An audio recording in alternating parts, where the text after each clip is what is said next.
Hey everyone, welcome to my channel. कैसे हैं आप सब लोग? मैं हूं बहुत बढ़िया। मेरा नाम है कोमल और बहुत बहुत स्वागत है आपका मेरे इस वीडियो में, जहां हम करते हैं बहुत सी ऐसी बातें जो हमारे फ्यूचर के लिए, हमारे बिजनेस के लिए बहुत ही अच्छी हो सकती हैं, बहुत ही फायदेमंद हो सकती हैं। मैं अपने एक्सपीरियंस आप लोगों के साथ शेयर करती हूँ।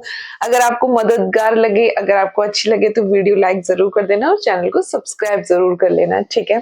तो आज का हमारा टॉपिक होने वाला है मीशो पे जो भी अपना सामान बेचता है या जो भी सेलर अपना न्यू अकाउंट बनाते हैं मीशो पे, क्या वो सक्सेसफुली रन कर पाते हैं उस बिजनेस को, या फिर उन्हें उठाना पड़ता है बहुत ही भारी नुकसान।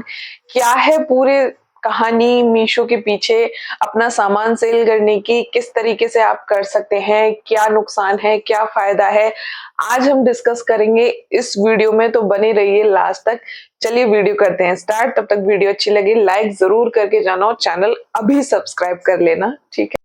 तो अभी हम बात करते हैं सबसे पहला टॉपिक। जब भी हम ऑनलाइन बिजनेस स्टार्ट करने की सोचते हैं तो हमारे माइंड में सबसे पहले आता है ये ऑनलाइन प्लेटफॉर्म, जैसे मीशो हुआ, फ्लिपकार्ट हुआ, अमेजोन हुआ। और मीशो सबसे पहले क्यों आता है ना हमारे दिमाग में, ये जानते हैं क्योंकि मीशो ना बहुत ही इजी गोइंग है। आप इसको मोबाइल में भी स्टार्ट कर सकते हैं, आपको लैपटॉप की जरूरत नहीं है। और आप अपने मोबाइल से ही इसमें लिस्टिंग भी कर सकते हैं, आप सारी चीजें मोबाइल से ही कर सकते हैं। तो क्या है, बहुत ही इजी फ्रेंडली है ये। आप इसको यूज बहुत ही आराम से कर सकते हैं। एक या दो बार में हर कोई इस पर काम करना सीख सकता है। लेकिन ये हो गया है आसान रास्ता। लेकिन हमेशा ये याद रखना, जो आसान रास्ता होता है ना, वो कभी लंबा नहीं जाता। मीशो पे काम करना है तो बहुत आसान है, लेकिन इसके जो आप इस पर जब काम करेंगे ना, तब आपको पता चलेगा कि इस पर काम करना इतना आसान तो है, लेकिन वो फायदा आपको नहीं दे रहा है, बजाय जो कि अमेज़न है, फ्लिपकार्ट है। देखो, उनका एक अलग क्राइटेरिया है काम करने का, तो उस पर हम अगली वीडियो में डिस्कस करेंगे। अभी हम डिस्कस करते हैं मीशो के बारे में, ठीक है? मीशो पर मैं आपको एक सच्चाई बताऊंगी। तो मीशो पर जो नया सेलर होता है ना, वो बहुत नुकसान उठाता है, क्योंकि मीशो का रिटर्न रेट इतना ज्यादा हाई है। इंसान अपना सारा सामान बेचता है, जो सेलर अपना नया अकाउंट बना रहा है और इस पर सामान बेच रहा है ना, उसको शुरू में बहुत ही नुकसान उठाना पड़ता है रिटर्न्स के चलते, क्योंकि इस पर रिटर्न्स का क्राइटेरिया बहुत ज्यादा होता है।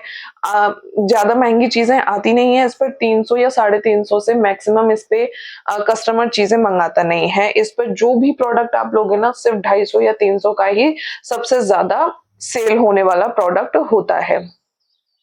तो उसमें कस्टमर जो उठता है ना, वो खरीदने में भी संकोच नहीं करता, और फिर उसके माइंड में एक ही बात रहती है कि ऑर्डर कर लेते हैं, अगर पसंद नहीं आया तो रिटर्न कर देंगे। लेकिन यही ये बायर के लिए या मीशो वाली कंपनी के लिए तो बहुत नॉर्मल चीज है, लेकिन जो एक सेलर होता है ना, तो उस सेलर के लिए ये बहुत ही बड़ी नुकसान वाली चीज है। क्योंकि उसका एक बार जो प्रोडक्ट चला जाता है ना, फिर वो रिटर्न होके आता है ना, उसको ना फायदा होता है, सिर्फ और सिर्फ नुकसान होता है।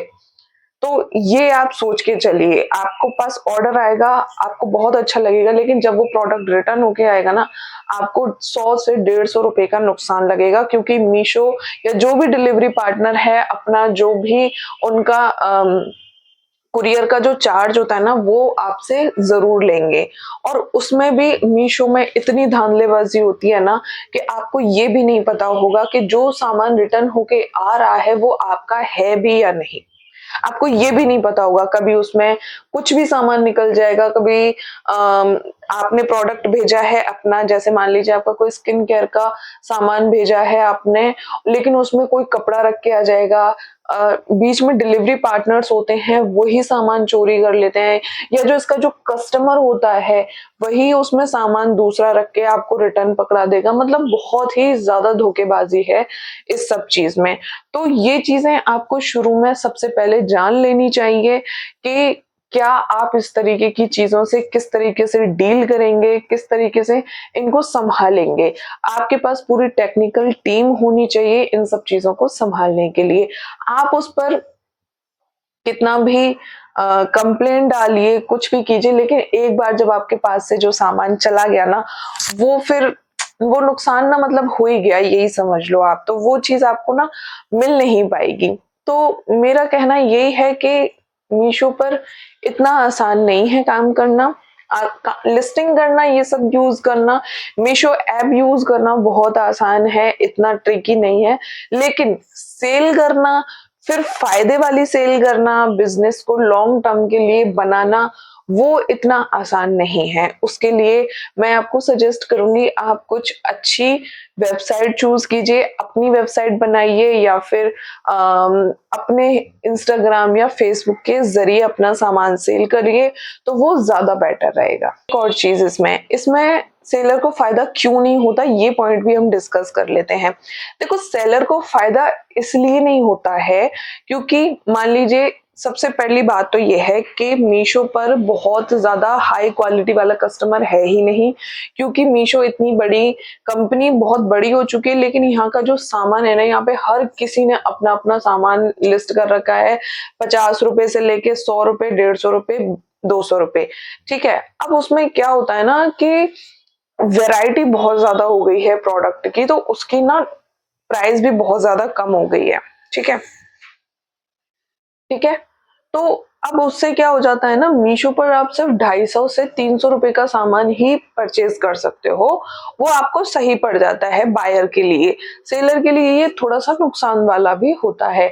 सेलर के लिए कब फायदे वाला होगा, अगर आपने कोई चीज 30 या 40 रुपए की खरीदी है, उसके बाद आप इसको लिस्ट करते हो और उसके बाद आप उस पे 100 या 150 रुपए का उसको डालते हो, तब आपके लिए वो फायदे वाली होगी। क्योंकि उसके बाद क्या होता है ना कि अगर आप 30-40 की खरीदते हो और अगर वो 150 से 200 रुपए की कोई उसको खरीद रहा है, तो डिलीवरी पार्टनर भी आपका लेता है, मीशो वाला भी आपसे लेता है। मीशो डायरेक्ट आपसे कुछ नहीं लेता है कमीशन, लेकिन वो एड्स के जरिए आपसे पैसे जरूर लेगा, एड्स आपको चलाने पड़ेंगे। ठीक है, तो उसमें ना 100 से 120 तो रुपए तो आपके वैसे ही कट जाएंगे, तो आपको कुछ बहुत ज्यादा फायदा होगा नहीं। लेकिन इन मान लीजिए आपका ऑर्डर पहुंच भी गया, लेकिन जो प्रोडक्ट रिटर्न आपका आ गया ना, वो आपसे 100 से 150 रुपए ले जाएगा, तो आपका फायदा और नुकसान सब बराबर हो जाएगा, आपको कोई भी फायदा नहीं हुआ। मान लीजिए आपका एक प्रोडक्ट चला भी गया, उसका पैसा भी आ गया 150 रुपए, लेकिन आपके जो 2 प्रोडक्ट्स गए और 2 प्रोडक्ट्स का जो रिटर्न आया ना, 300 रुपए या 250 रुपए या 200 रुपए, वो एक प्रॉफिट के बराबर ही हो जाएगा, तो आपको कुछ भी हाथ में नहीं आएगा। ठीक है, तो इसलिए मैं आपको बोलूंगी कि आप मीशो पर पहले इसको अच्छे से समझिए, टेक्निकलिटी को समझिए, रिटर्न किस तरीके से कम करे जाए उस चीज को समझिए, उसके बाद बहुत सोच समझ के इस पर काम करना स्टार्ट कीजिए। यहाँ पर सक्सेस तभी पॉसिबल है जब आपका रिटर्न रेट बहुत कम है। मान लीजिए आपका रिटर्न रेट सिर्फ 5 to 6% है ना, तभी आप अपने ऑनलाइन बिजनेस को अच्छा ग्रो कर सकते हैं, अच्छा बना सकते हैं। अगर आपका रिटर्न रेट 12%, 18% या 20% जा रहा है ना, तो मान लीजिए कि आप बिल्कुल नुकसान में हैं, आपको कोई भी फायदा नहीं हो रहा है।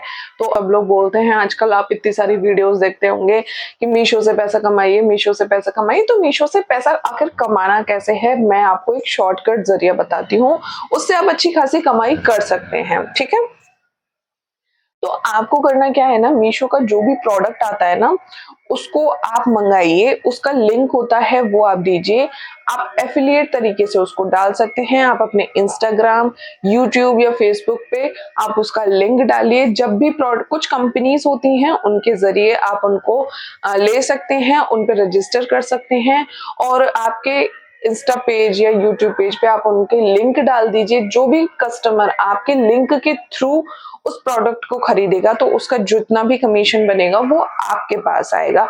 ये अच्छा तरीका है, क्योंकि मीशो पे देखो कस्टमर तो आ रहा है बहुत अच्छा, तो इस तरीके से आप अपना कमीशन कमा सकते हैं, पैसा कमा सकते हैं। तो दोस्तों, ये था मेरी तरफ से एक छोटी सी जानकारी आपके लिए। अगर वीडियो थोड़ा सा भी यूजफुल लगे तो लाइक जरूर करके जाना, हार्ट देके जाना इस वीडियो को, और चैनल को सब्सक्राइब जरूर कर लेना। अब मिलेंगे नेक्स्ट वीडियो में, कमेंट करके मुझे जरूर बता देना वीडियो आपको कैसा लगा। Bye bye.